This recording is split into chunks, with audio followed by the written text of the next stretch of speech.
Ladies and gentlemen, coders and codebreakers, welcome to today's electrifying talk. Java versus other languages, a tale of elegance, efficiency, and occasional eccentricity. Now, before we dive in, let me warn you, this isn't your run-of-the-mill technical lecture. Today, we're going to spice things up.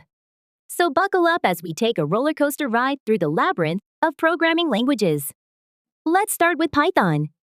Python is like the younger sibling who wears hoodies to work, finishes projects in half the time, and claims, "It's because I keep things simple." Indeed, Python syntax is so clean, it could double as a Marie Kondo tutorial. Java, on the other hand, is that elder sibling who insists on wearing a suit and tie, even to a barbecue. Structure and rules. Java says, are the bedrock of a strong application. Java's verbosity ensures that you know exactly what's happening, line by line, variable by variable.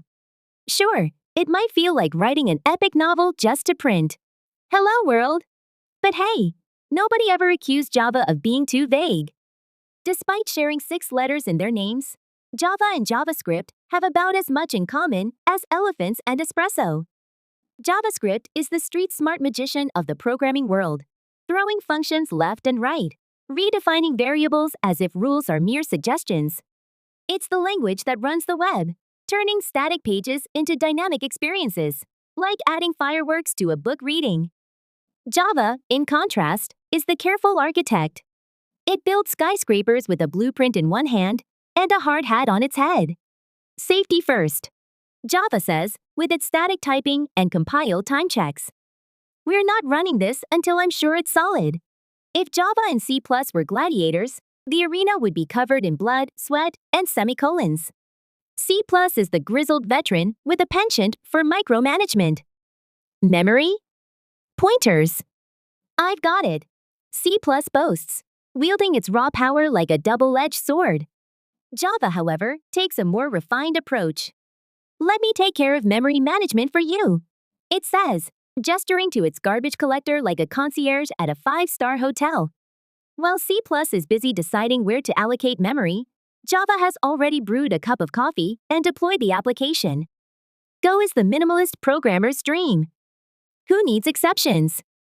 Let's stick to errors and keep moving. Go quips, trimming down complexity wherever possible. It's like a Swiss Army knife, compact, efficient, and focused on getting the job done without any fuss.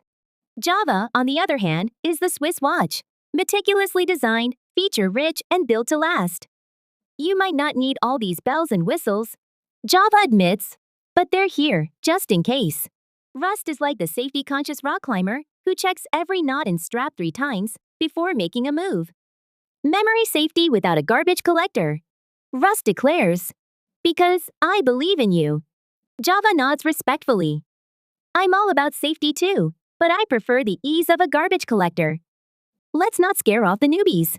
Kotlin is like the younger, cooler cousin who's always a step ahead. I've got concise syntax, null safety, and full interoperability with Java. Kotlin boasts, throwing shade without even trying. Java smiles, unperturbed. I taught you everything you know. Conclusion, the real winner. Now, you might ask, who wins the crown?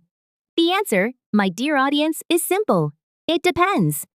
Java remains a steadfast choice for large-scale, enterprise applications, where stability and robustness are non-negotiable.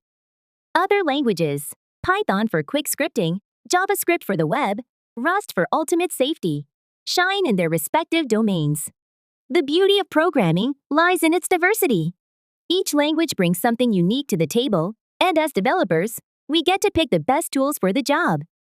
So, whether you're debugging Java, iterating through Python, or wrestling with C+, remember, it's all part of the same exhilarating journey. Thank you, and happy coding!